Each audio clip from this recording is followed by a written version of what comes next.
স্বাগত Asian news আপডেটে। আপনাদের সাথে আছি আমি তাসনিমা রোকাইয়া। মহান বিজয়ের মাস ডিসেম্বরের 7 তারিখ থেকে শুরু হয়েছে বিএনপির ঘোষিত বিএনপির দেশ গড়ার পরিকল্পনা কর্মসূচি।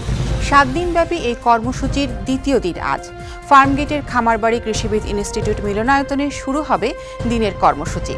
আজ অংশ নিয়েছেন দলের স্থায়ী কমিটির সদস্য সালাউদ্দিন আহমেদ ও সিনিয়র যুগ্ম মহাসচিব রুহুল কবির রিজভী।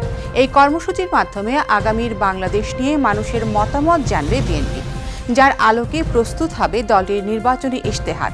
দিনের দ্বিতীয় সেশনের সমাপনী অনুষ্ঠান প্রধান অতিথি হিসেবে থাকবেন দলের ভারপ্রাপ্ত চেয়ারম্যান তারেক রহমান।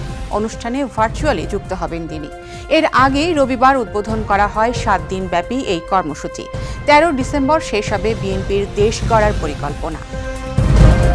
24 জুলাই আগস্টের হত্যাযজ্ঞের ঘটনায় করা মামলায় কার্যক্রম নিষিদ্ধ আওয়ামী লীগের সাধারণ সম্পাদক ওবায়দুল কাদের, যুবলীগ সভাপতি সহ 7 জনের বিরুদ্ধে তদন্ত শেষ। আন্তর্জাতিক অপরাধ ট্রাইব্যুনাল সূত্রে এ তথ্য জানা গেছে। এদিকে 24 জুলাই আগস্ট আন্দোলন ঘিরে হত্যা ও গণহত্যার দায়ে মানবতাবিরোধী অপরাধের মামলায় সাবেক প্রধানমন্ত্রী শেখ হাসিনা সরকারের আমলের সাবেক মন্ত্রী, প্রতিমন্ত্রী সহ 17 জনকে আন্তর্জাতিক অপরাধ ট্রাইব্যুনালে হাজির করা হয়েছে।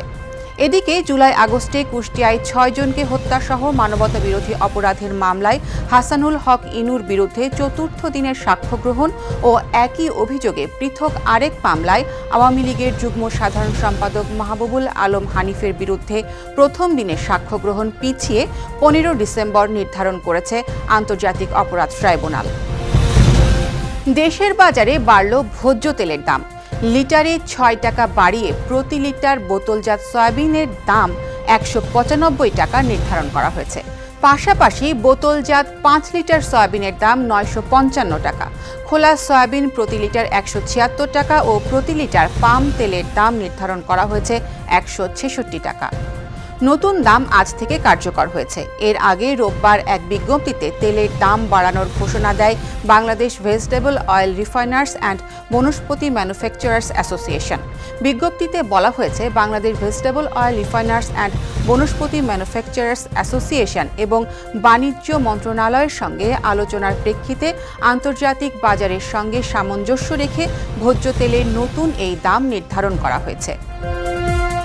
ভারত থেকে 1500 টন পেঁয়াজ আমদানির অনুমতি দিয়েছে সরকার। রোববার কৃষি মন্ত্রণালয়ের আওতাধীন প্রতিষ্ঠান কৃষি সম্প্রসারণ অধিদপ্তর থেকে এই অনুমোদন দেওয়া হয়। মোট 50 জন আমদানিকারককে এই অনুমোদন দেওয়া হয়। তবে কোনো আমদানিকারকই 30 টনের বেশি পেঁয়াজ আমদানি করতে পারবে না।